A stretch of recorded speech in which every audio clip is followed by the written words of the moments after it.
இன்றைக்கு பாஸ்கா காலத்தின் 3ஆம் வாரம், மே மாதம், செவ்வாய்க்கிழமை, 6ஆம் தேதி. இன்று தேவன் நமக்கு தரும் ஜீவ நீர் ஊற்றான இறை வார்த்தைகள் திருத்தூதர் பணிகள் நூலிலிருந்து வாசகம். இயல் 7 இறை வார்த்தைகள் 51 மற்றும் இயல் 8 இறை வார்த்தைகள் 1. அந்நாட்களில் ஸ்தேவான் மக்களையும் மூப்பரையும் மறைநூல் அறிஞரையும் நோக்கி கூறியது: திமிர் பிடித்தவர்களே, இறை வார்த்தையை கேட்க மறுக்கும் செவியும் ஏற்க மறுக்கும் உள்ளமும் கொண்டவர்களே, உங்களுடைய மூதாதையரை போல நீங்களும் தூய ஆவியாரை எப்போதும் எதிர்க்கிறீர்கள். எந்த இறைவாக்கினரை தான் உங்கள் மூதாதையர் துன்புறுத்தாமல் இருந்தார்கள்? நேர்மையாளருடைய வருகையை முன் அறிவித்தோரையும் அவர்கள் கொலை செய்தார்கள். இப்போது நீங்கள் இயேசுவை காட்டிக் கொடுத்து கொன்றுவிட்டீர்கள். கடவுளின் தூதர்கள் வழியாய் தரப்பட்ட திருச்சட்டத்தை நீங்கள் பெற்றிருந்தும் அதனை கடைபிடிக்கவில்லை. இவற்றை கேட்டவர்கள் உள்ளம் கொதித்தெழுந்து அவரை பார்த்து பற்களை நரநரவென கடித்தார்கள். அவரோ தூய ஆவியின் வல்லமை நிறைந்தவராய் வானத்தை உற்று நோக்கினார். அப்போது கடவுளின் மாட்சியையும் அவர் வலப்பக்கத்தில் இயேசு நிற்பதையும் கண்டு, இதோ வானம் திறந்திருப்பதையும் மானிட மகன் கடவுளது வலப்பக்கத்தில் நிற்பதையும் காண்கிறேன் என்று கூறினார். ஆனால் அவர்கள் தங்கள் செவிகளை அடைத்து கொண்டு பெரும் கூச்சலிட்டு ஒருமிக்க அவர் மேல் பாய்ந்தார்கள். நகரத்திற்கு வெளியே இழுத்து கொண்டு போய் அவர் மேல் கல் எறிந்தார்கள். சாட்சிகள் தங்கள் மேலுடைகளை சவுல் எனும் இளைஞரிடம் ஒப்படைத்தார்கள். அவர்கள் ஸ்தேவான் மீது கல்லெறிந்த போது அவர், ஆண்டவராகிய இயேசுவே, எனது ஆவியை ஏற்றுக்கொள்ளும் என்று வேண்டிக் கொண்டார். பின்பு முழந்தாள் படியிட்டு உரத்த குரலில், ஆண்டவரே, இந்த பாவத்தை இவர்கள் மேல் சுமத்தாதேயும் என்று சொல்லி உயிர் விட்டார். ஸ்தேவானை கொலை செய்வதற்கு சவுலும் உடன்பட்டிருந்தார். ஆண்டவரின் அருள்வாக்கு.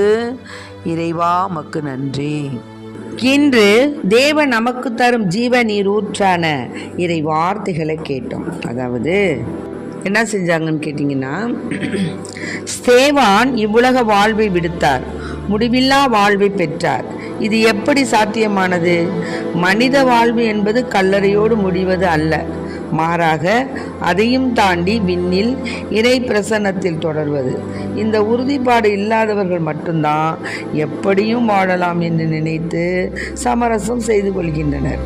கண் போன போக்கில், மனம் போன போக்கில், உடல் போன போக்கில், எண்ணங்கள் போன போக்கில் அவர்கள் வாழ்க்கையை அமைத்து கொள்கிறார்கள்.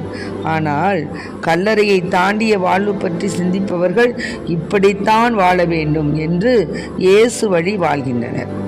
சேவா அதைத்தான் தேர்ந்தெடுத்தார். எனவே தான் விண்ணுலக வாழ்வை பற்றி அக்கறை இல்லாமல் ஸ்தேவானின் தற்காலிக இவ்வுலக வாழ்வை அழிக்க துடித்தவர்களுடைய அறியாமையை மன்னிக்குமாறு கடவுளிடம் வேண்டிக்கிட்டார்.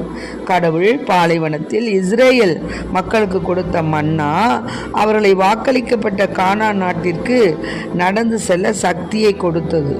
ஆனால் வாக்களிக்கப்பட்ட கானான் நாட்டிலிருந்து இயேசு கொடுத்த உணவு பூவுலகை தாண்டி விண்ணுலகில் அடியெடுத்து வைக்க சக்தியை கொடுக்கின்றது. ஆக எப்படின்னு கேட்டிங்கன்னா, ஏசப்பா உணவை நம்ம சொல்கிறோம், இவ்வுணவை எங்களுக்கு எப்போதும் தாரும் என்று நாம் இயேசு நமக்கு கற்றுக் கொடுத்த ஜெபத்தை சொல்கிறோம். அதனையே நமது வேண்டுகோளாகவும் நம்முடைய விண்ணப்பமாகவும் மாற்றி நமக்கு இயேசு 4 வகையான உணவுகளை தருகிறார். என்னன்னு கேட்டிங்கன்னா, அதாவது இயேசு கற்றுத்தந்த இறை வேண்டல்ல, எங்கள் அன்றாட உணவை எங்களுக்கு தந்தரலும் அப்படின்னு சொல்கிறோம். ஆக ஃபஸ்ட்டு என்ன? அன்றாட உணவு, இறை வேண்டல். அடுத்தது இறை வார்த்தை என்னும் உணவு.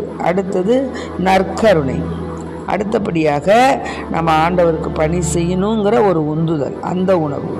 ஆகவே நமக்கென்று கடவுள் குறித்திருக்கிற பணிகளை, வேலைகளை நாம் நன்றாக செய்யணும் அப்படிங்கிற ஆர்வம் நமக்கு அந்த உணவாக நாம் கருதுகிறோம். ஆகவே இயேசு மொழிந்தது போல நாமும் சொல்லவும் வேலை செய்யவும் முயலணும்.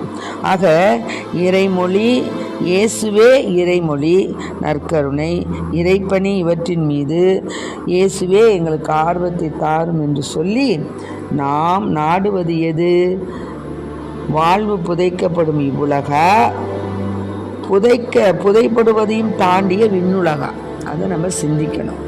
ஆகவே அன்பு பிள்ளைகளே, இதை கேட்டுக்கொண்டிருக்க அன்பார்ந்த பிள்ளைகளே, நமக்கு தேவன் கட்டளையிட்ட அந்த ஆசீர்வாதமான வாழ்க்கையில் நாம் என்ன செய்யணும்?